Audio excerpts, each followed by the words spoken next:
Subscribe to Khabar Update and press the bell icon for never miss any news.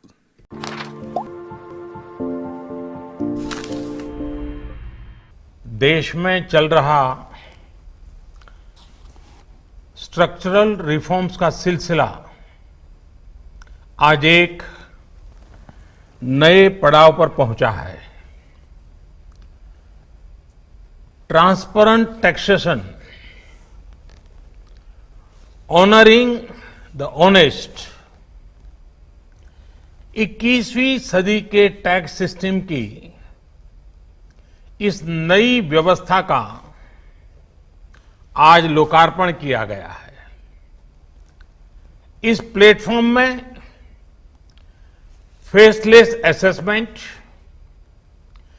Faceless appeal और tax payer charter जैसे बड़े reforms हैं।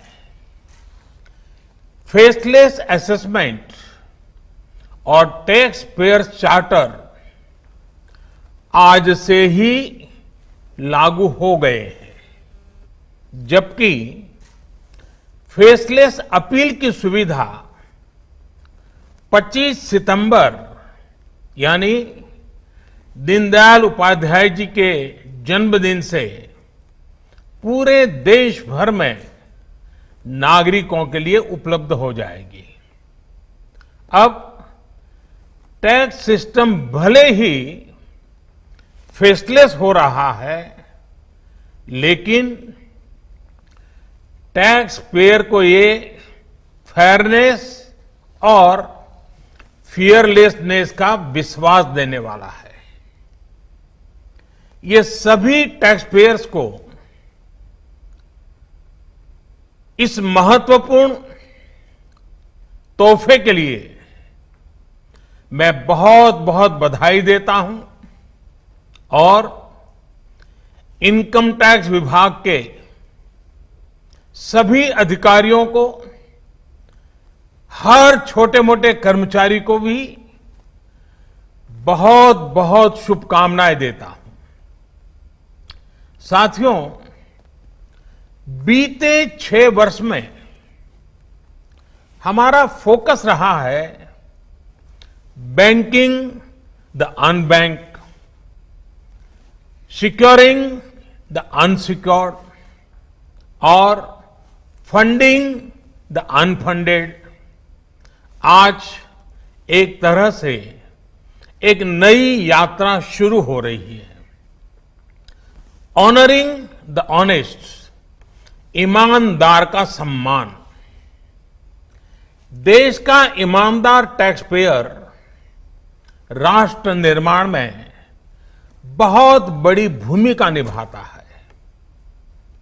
जब देश के ईमानदार टैक्स पेयर का जीवन आसान बनता है, वो आगे बढ़ता है, तो देश का भी विकास होता है, देश भी आगे बढ़ता है।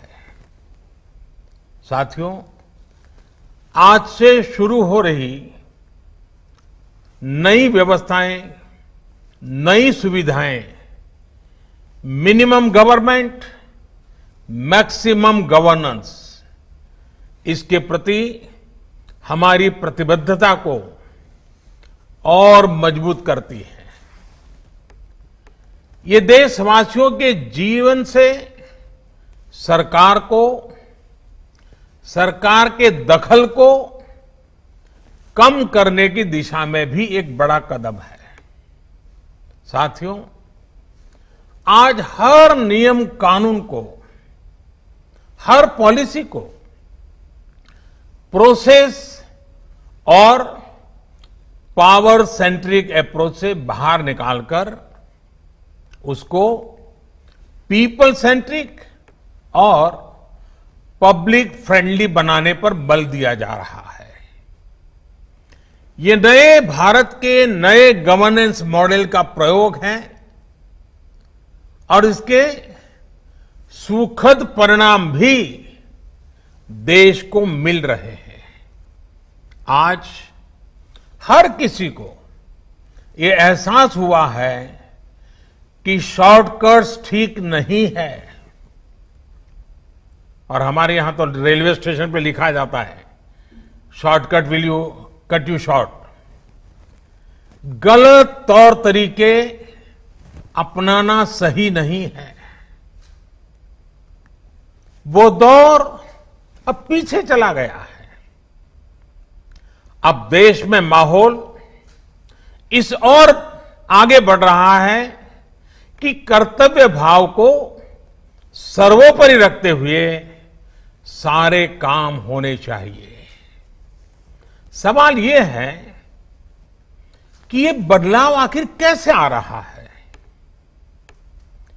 क्या ये सिर्फ सख्ती से आया है? क्या ये सिर्फ सजा देने से आया है? जी नहीं, बिल्कुल नहीं।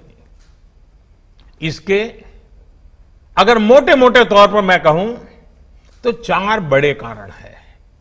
पहला, पॉलिसी ड्रिवन गवर्नेंस।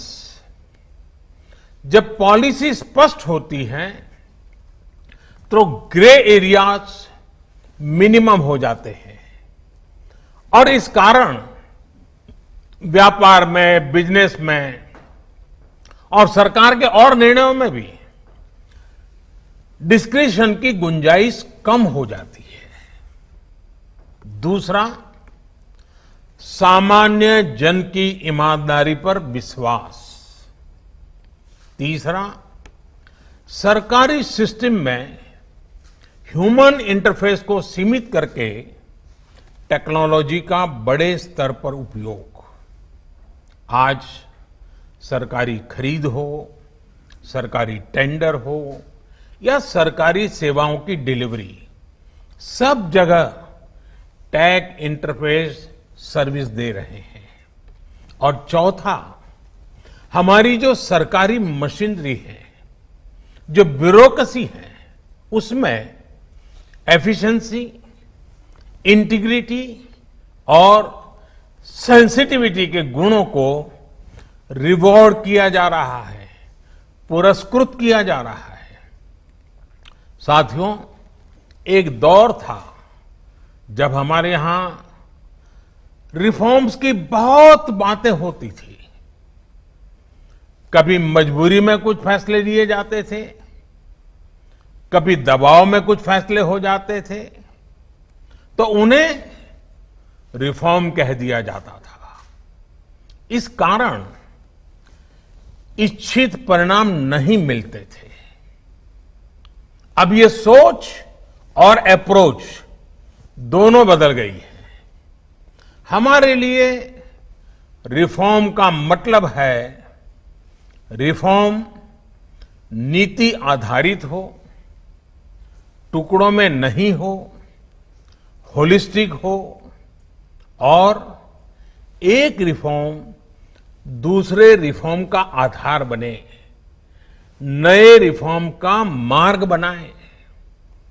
और ऐसा भी नहीं है कि एक बार रिफॉर्म करके रुक गए। ये निरंतर सतत चलने वाली प्रक्रिया है।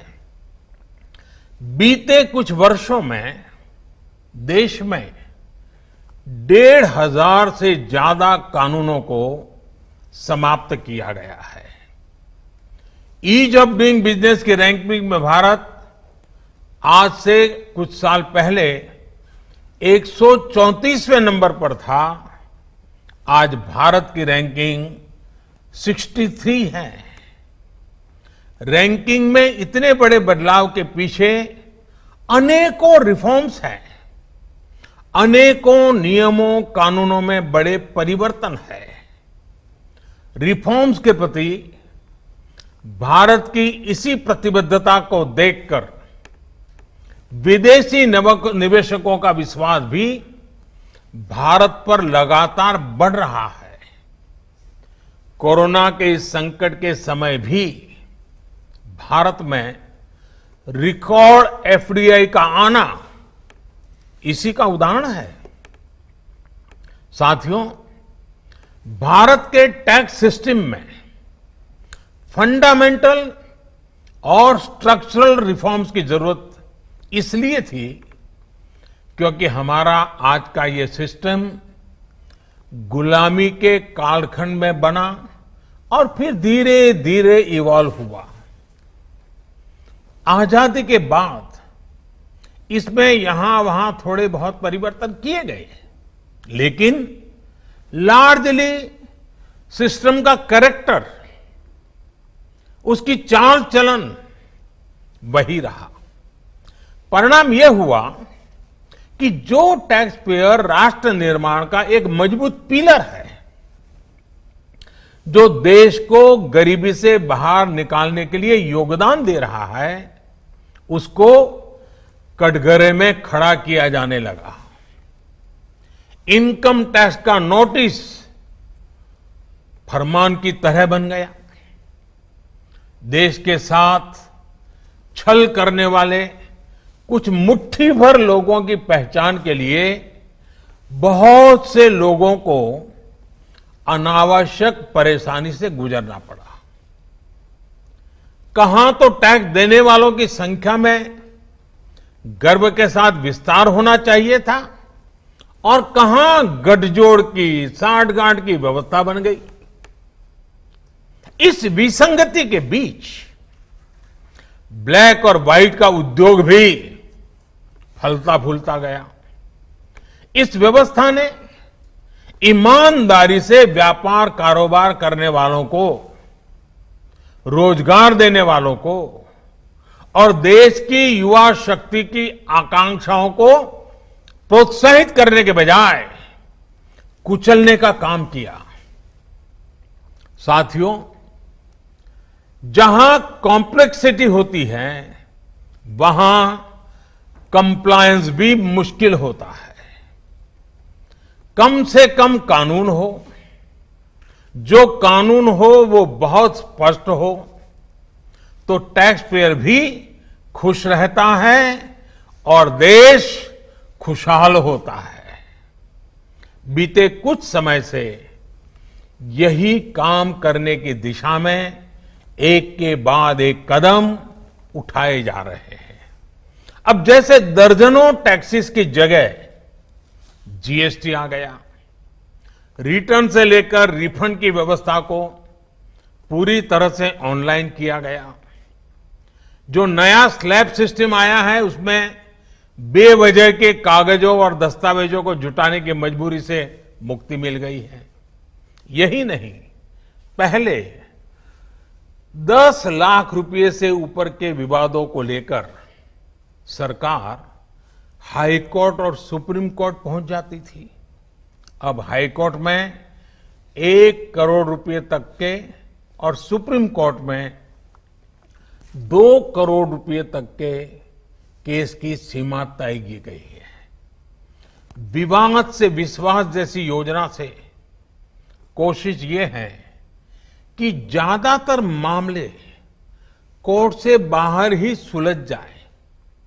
इसी का नतीजा है कि बहुत कम समय में ही करीब 3 लाख मामलों को सुलझाया जा चुका है। साथियों, प्रक्रियाओं की जटिलताओं के साथ साथ देश में टैक्स भी कम किया गया है। 5 लाख रुपए की आय पर अब टैक्स 0 है। बाकी स्लैब में भी टैक्स कम हुआ है।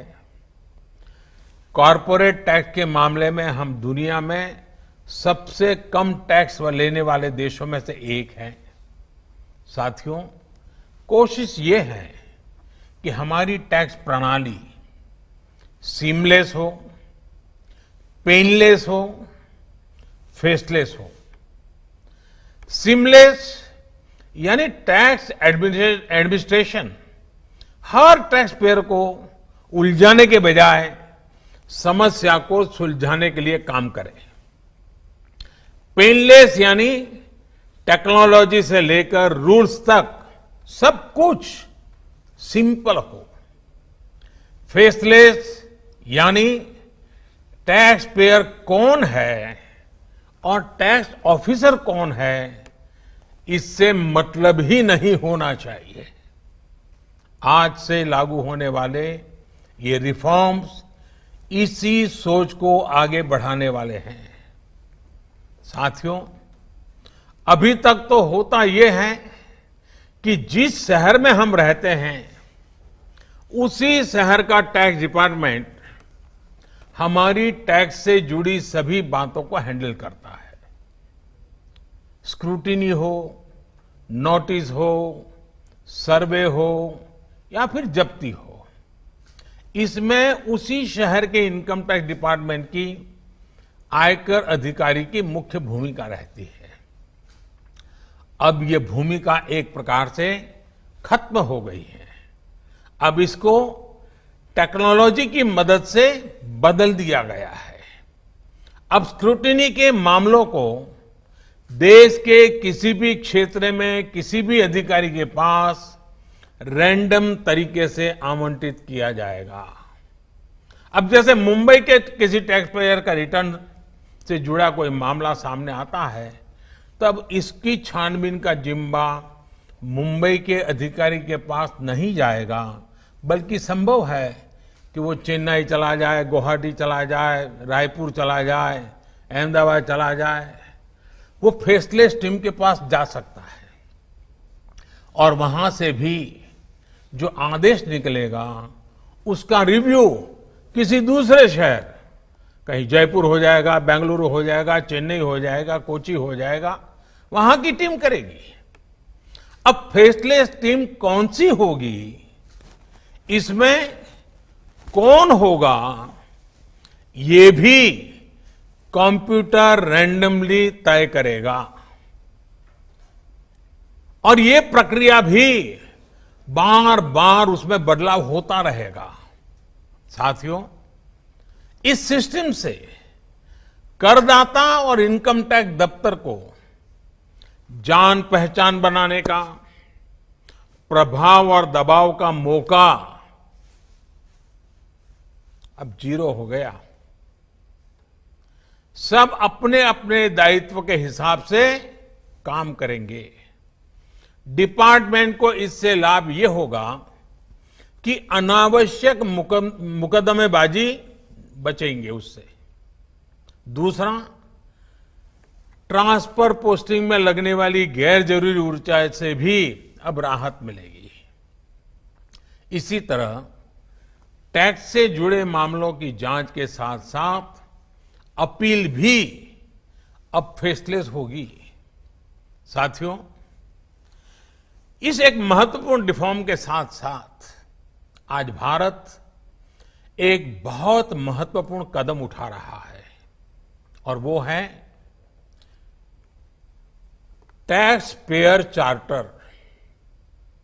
ये टैक्स पेयर चार्टर भी देश की विकास यात्रा में बहुत बड़ा कदम है और टैक्स पेयर के लिए अधिकार और कर्तव्य दोनों को संतुलित करने का और सरकार की जिम्मेवारी पक्की करने का ये बहुत अहम कदम है। टैक्स पेयर को इस स्तर का सम्मान और सुरक्षा देने वाले दुनिया में बहुत कम देश है, गिने चुने देश हैं। लेकिन अब भारत भी इस महत्वपूर्ण कदम की ओर अपने आप को ले जाकर के उसमें शामिल हो गया है। अब टैक्स पेयर को उचित, विनम्र और तर्कसंगत व्यवहार का भरोसा दिया गया है। यानी आयकर विभाग को अब टैक्स पेयर की डिग्निटी का संवेदनशीलता के साथ ध्यान रखना होगा। अब टैक्स पेयर की बात पर विश्वास करना होगा। डिपार्टमेंट उसको बिना किसी आधार के ही शक की नजर से नहीं देख सकता। अगर किसी प्रकार का संदेह है भी तो टैक्स पेयर को अब अपील और समीक्षा का भी अधिकार दिया गया है। साथियों, अधिकार हमेशा दायित्वों के साथ आता है, कर्तव्यों के साथ आते हैं। इस चार्टर में भी टैक्स पेयर से कुछ अपेक्षाएं की गई हैं। टैक्स पेयर के लिए टैक्स देना या सरकार के लिए टैक्स लेना ये कोई हक का अधिकार का विषय नहीं है, बल्कि ये दोनों का दायित्व है, जिम्मेवारी है, कर्तव्य है, रिस्पॉन्सिबिलिटी है। टैक्स पेयर को टैक्स इसलिए देना है क्योंकि उसी से सिस्टम चलता है। देश की एक बड़ी आबादी के प्रति देश अपना फर्ज निभा सकता है और उज्जवल भविष्य की ओर कदम भी रख सकता है। इसी टैक्स से खुद टैक्स पेयर को भी तरक्की के लिए, प्रगति के लिए बेहतर सुविधाएं और इंफ्रास्ट्रक्चर मिल पाता है। वहीं सरकार का ये दायित्व है कि टैक्स पेयर की पाई पाई का सदुपयोग करे।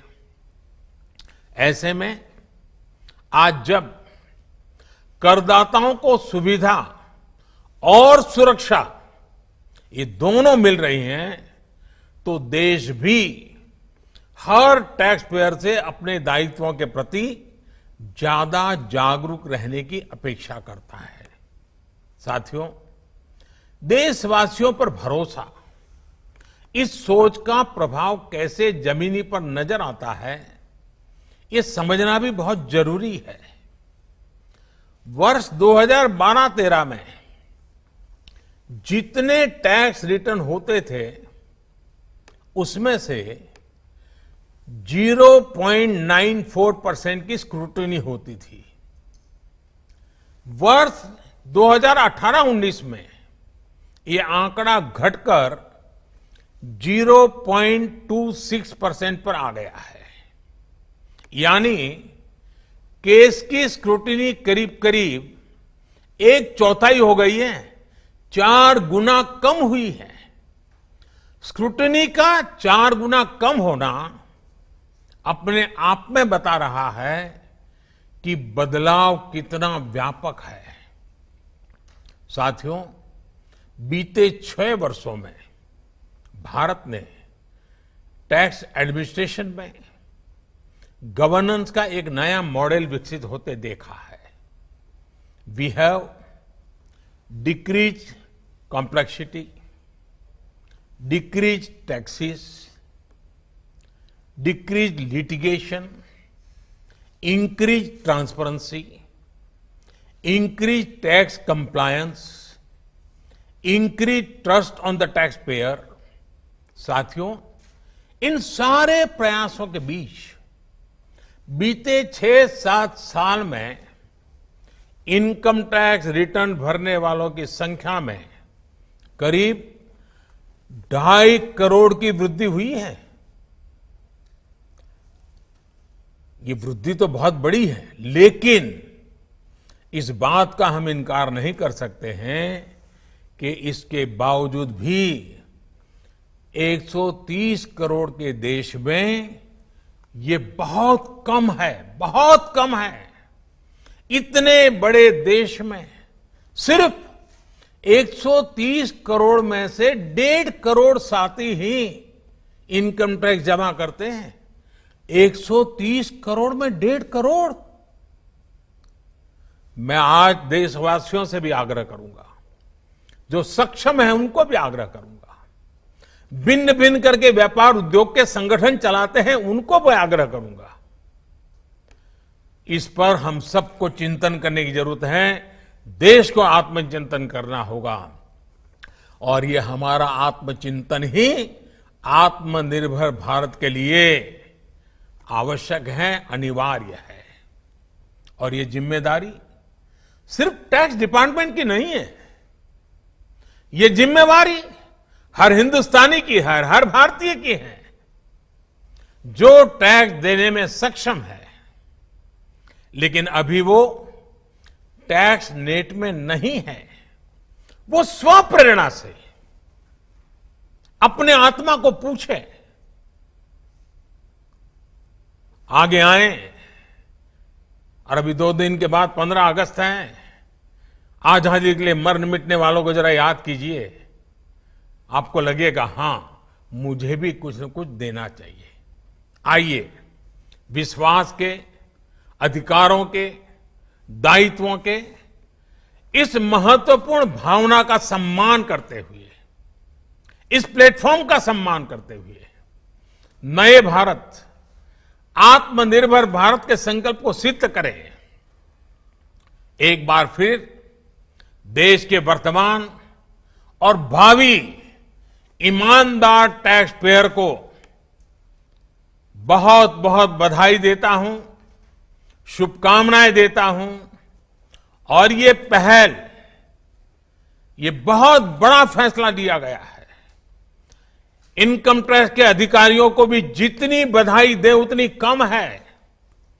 हर टैक्स पेयर ने इनकम टैक्स अधिकारियों को भी बधाई देनी चाहिए, क्योंकि एक प्रकार से उन्होंने अपने आप पर बंधन डाले हैं, अपने खुद की ताकत को, अपने अधिकारों को उन्होंने खुद ने काटा है। अगर इनकम टैक्स डिपार्टमेंट के अधिकारी इस प्रकार से आगे आते हैं तो किसको गर्व नहीं होगा? हर देशवासी को गर्व होना चाहिए। और पहले के जमाने में शायद टैक्स के कारण कुछ समस्याएं होगी, लोगों ने टैक्स देने के रास्ते पर जाना पसंद नहीं किया होगा। अब जो रास्ता बना है वो टैक्स देने की तरफ जाने का आकर्षक रास्ता बना है। और इसलिए आइए भव्य भारत के निर्माण के लिए इस व्यवस्था का लाभ भी उठाएं और इस व्यवस्था को जोड़ने के लिए आगे भी आए।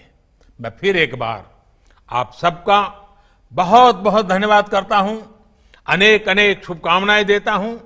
निर्मला जी और उनकी पूरी टीम को भी मैं बहुत धन्यवाद करता हूं कि एक के बाद एक देश के उज्जवल भविष्य के लिए लंबे अरसे तक प्रभाव पैदा करने वाले अनेक सकारात्मक निर्णयों का नेतृत्व कर रहे हैं। मैं फिर एक बार सबको बधाई देता हूं, सबका धन्यवाद करता हूं।